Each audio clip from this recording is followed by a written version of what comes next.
Thank you, thank you. That's a familiar refrain that you just played, and I love hearing that, and I appreciate that.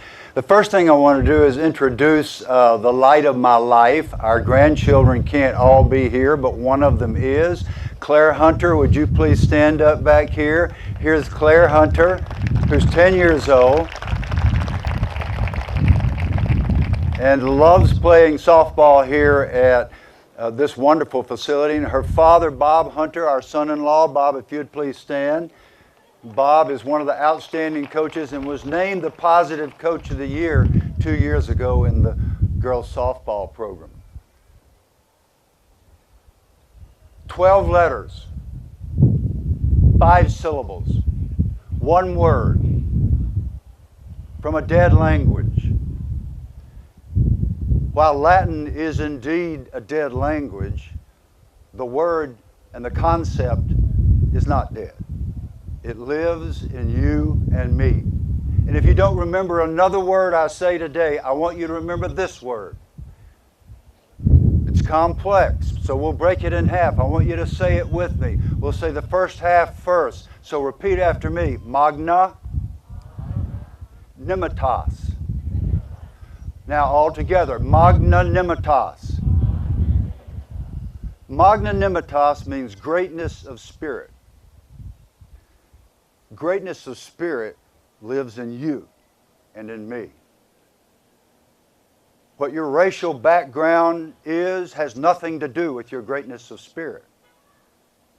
What your religious background is has nothing to do with greatness of spirit. Greatness of spirit is that which transcends all the nonsense, all the publicity, all the Super Bowl stuff.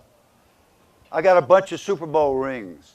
They live in a drawer at our house. I can't get them on my finger anymore because of arthritis, but it doesn't matter because that's not what I remember about our teams. I remember the greatness of spirit of the incredible human beings that I spent time with in the huddle. If you don't learn another thing, understand that you have the potential to be a great human being. You can do things that you've never even dreamed of, but you can't do them by yourself. And it's much more important what kind of teammate you are than it is who your teammates are. And you're the only one that can determine that. If you become a great all-pro player in your sport of choice, if you make millions of dollars, if you become a scholar, if you become a successful business person, and you do not realize and develop your own personal magnanimitas, then you have not become the human being that God made you to be. When I was coming out of College Park High School, I decided I would go to Georgia Tech. My high school counselor called me in and she said, "Bill, I understand you're considering Georgia Tech." I said, "Yes, ma'am." She said, "Don't." I said, "Don't what?" She said, "Don't consider Georgia Tech." And I said, "Why?" She said, "You're not a stupid boy, Bill, but you have frolicked all the way through high school. You wouldn't make it 2 semesters at Georgia Tech. They actually take calculus and physics. They have national merit scholars out there." So I thanked her and went down to the library and looked up the word frolic. I found out she was right. And I'm sorry to have to say that. So here's the lesson. Young people, don't do what I did. Don't fiddle around in grammar school and high school. Do your work, get yourself ready so that you can go to a great school without being underprepared. I happened to be lucky because the coaches had a great tutorial program. It worked kind of like this. Our coach, Bobby Dodd, sat us down the first day and he said, "Now, men, if you're not a good football player, that's not your fault, that's my fault, because I invited you here." Ben Utt was a great high school football player. That's why I invited him to Georgia Tech. He's the first football player that ever signed a grant and aid to Georgia Tech that was recruited by the assistant coach, then assistant Bill Curry, and I'm so proud of him, I can hardly stand it. He's a great human being. Get to know Ben Utt if you get the opportunity. Coach Dodd said, "Now, here's the part you need to understand. You may not be a great player, but we're not going to run you off." Well, we were in the Southeastern Conference at that time, and at that time, SEC schools would sign about 60 kids and run off half of them every year. It was like a tryout camp. Everybody knew it. I'm not pointing fingers about things that nobody understood. He said, we're not going to do that. We're going to keep you here. But by golly, you are going to class, or you'll regret the day you cut class for the rest of your life, or words to that effect. Well, I thought he was just teasing about that. And I had chemistry at 8 o'clock in the morning, so I didn't go one time. How are they going to catch me? There are 100 kids in the class. The next day, my name was on the blackboard. Bill Curry, report to Grant Field, 5:30 a.m. Wednesday morning. Bring your running gear. There was an assistant coach that met me there. He was so happy to see me at 5:30 in the morning. About the 50th time I ran up and down those stadium steps, gagging and sobbing and wallowing in my self-pity, I decided that chemistry at 8 o'clock in the morning was an absolutely wonderful thing. But here's the part that matters. And I want you to listen to this, young people. Listen to this, I never cut another class. My football coach loved me too much to allow me to self-destruct when I was too foolish to see my own potential. And it's true, Ms. Crow, my counselor, was right. I was not prepared for Georgia Tech, but I found this out. And you can find it out as well if you haven't already. If you sit on the front row and you take notes and you act interested, you don't have to be interested, you have to act interested. That teacher's a human being. If she or he thinks you're interested, then they're going to be willing to spend time with you, and you learn what you must learn to compete in the classroom as well as on the field, then you'll be much better as a human being, and your magnanimitas will be expanded. That's what God intended. Our Creator intended that for us. I never cut another class because my football coach loved me too much. Did you hear that? My football coach loved me too much to allow me to self-destruct when I couldn't see my own potential. That is what a coach can do. His name was Bobby Dodd. Then I went about 1,000 miles north and I met a guy named Vince Lombardi who was not at all like Bobby Dodd. He was a New Yorker, he was a Brooklyn guy, he was a Yankee, he was a Catholic, he was very different. And we had been trained in our racist society to dislike people that were different from us. We got a lot of people who still think that. We still got people who tell racist jokes. They're not funny. Don't do that. It's not funny at all. There's still people that tell sexist jokes about women, about women's body parts. There are politicians, people running for office, who think it's clever to demean women and others and immigrants. Don't do that. Don't think that's clever. That's not smart. What's wonderful is to love everybody and to give everybody a chance to be in your huddle. The reason Vince Lombardi is one of the greatest coaches of all time is because he would not tolerate racism. While most NFL teams had quotas and had 1 or 2 African American players and would not have more because they were racist and bragged about it, Vince Lombardi would run you off if you were a racist. This was 1965. I was the last draft choice. I was a skinny white kid from College Park, Georgia, on a team with 10 African American guys on a 40-man roster. Nobody else was doing that. Oh, by the way, those racist teams that bragged about not having African American players, we beat their brains out every Sunday. It was fun. And I began to wonder, are they going to figure this out? Well, they have, haven't they? Look at the rosters now. Out of expediency, not out of goodwill, in my opinion. But we can be people of goodwill. We can accept people that are different from us, can't we? That develops your magnanimitas. When you learn to get along with somebody that came from a different world. Well, there I was the last draft. They had 20 rounds in the NFL in those days. And guess what round I was drafted? Somebody already said it right over here. It didn't take long. 20th. I guess you figured that out, being a center. I didn't look quite like this.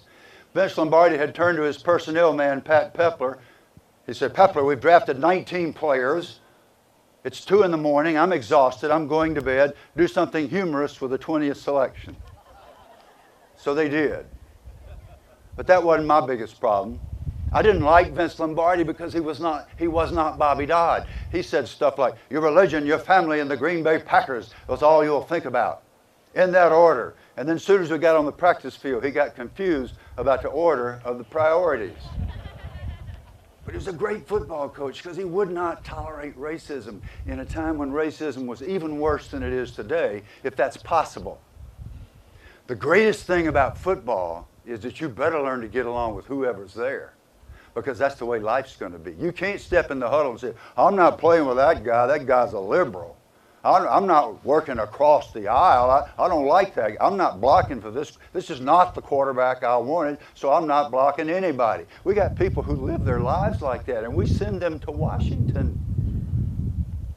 Please explain to me how we can rationalize those kinds of things in our culture. The football huddle. How many of you remember where you were on September 1st, 2011? And I know you children weren't here, so you can't even raise your hand about where you were, but all the adults, how many of you remember where you were on September 13th, 2001?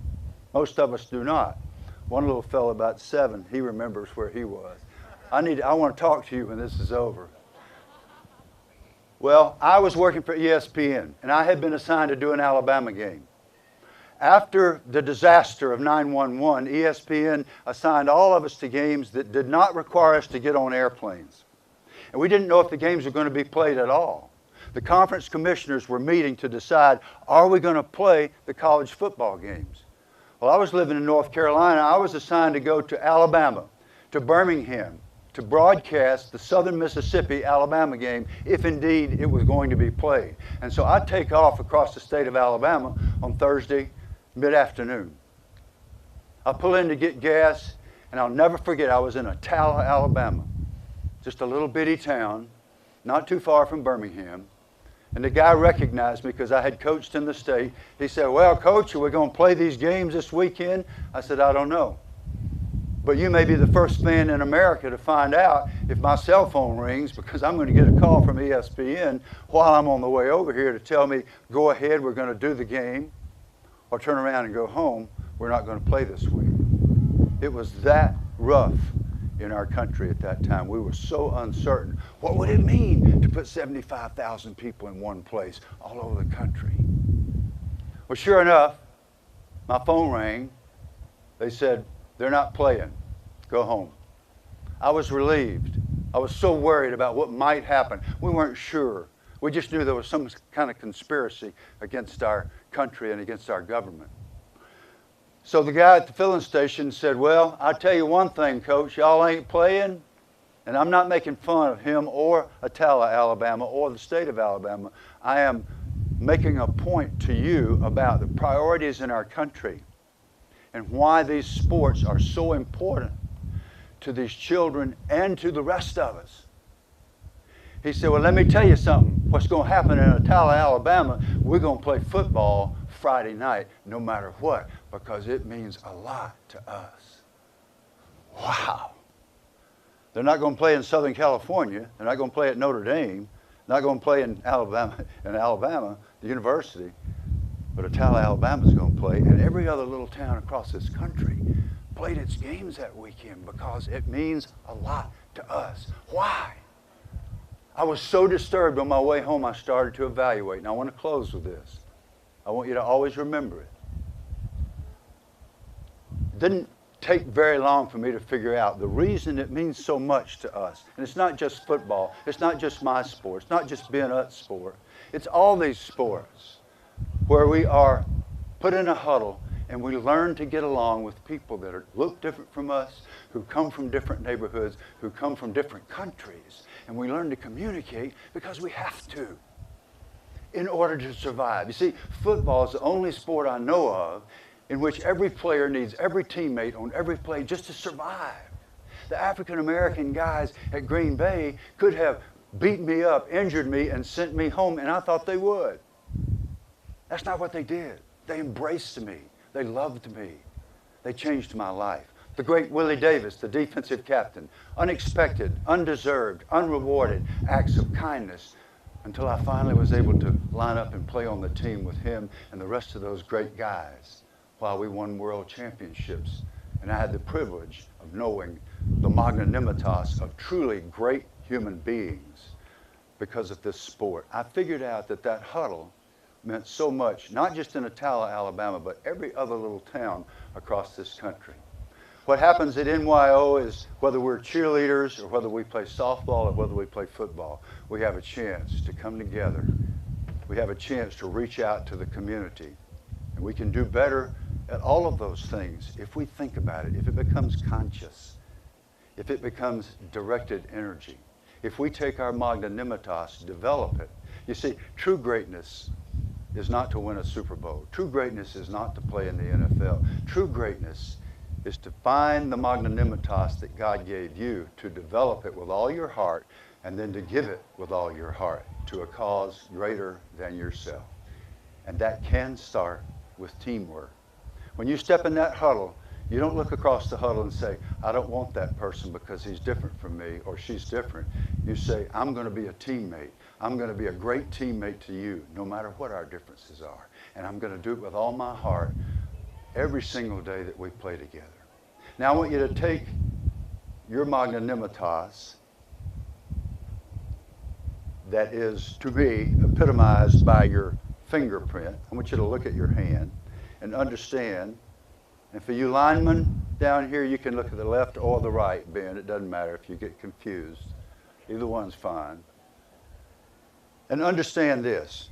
If we could do fingerprints of the roughly 7 billion people on the face of the earth, there wouldn't be another set like yours. There wouldn't be another set like this. You are unique, and you're beautiful, and you're precious in God's eyes. And when we take this magnanimitas, this uniqueness, and combine it, we change the world. So I want you to take your magnanimitas and join it with your neighbor. Whoever's sitting next to you, join hands. Just here for a few seconds. Come on, guys, you can do it down here. Join hands, that away. Back here, young ladies. Very good. Reach as far as you can. And understand this scientific fact. This is a fact. We don't understand it. Nobody knows why it works this way except God. The rest of us understand that it does work, but we don't know why. Here's what happens. When we join hands, when we reach across the racial boundaries, when we stop treating each other like aliens, when we start loving each other regardless of our differences, first thing you notice is the team that you're playing on is almost impossible to beat. Because that's what the great teams have. They care about each other. That's what they have every year, every sport. That's a promise. But our ability to affect society and to affect change does not grow arithmetically. When we join hands and hearts, it doesn't grow geometrically. Our capacity to do well and to do great things increases exponentially, and it's instant. Exponential change is what the world desperately needs, and it's in your heart, and you can do it, and I know you will. Thank you for listening. Have a great season. God bless you.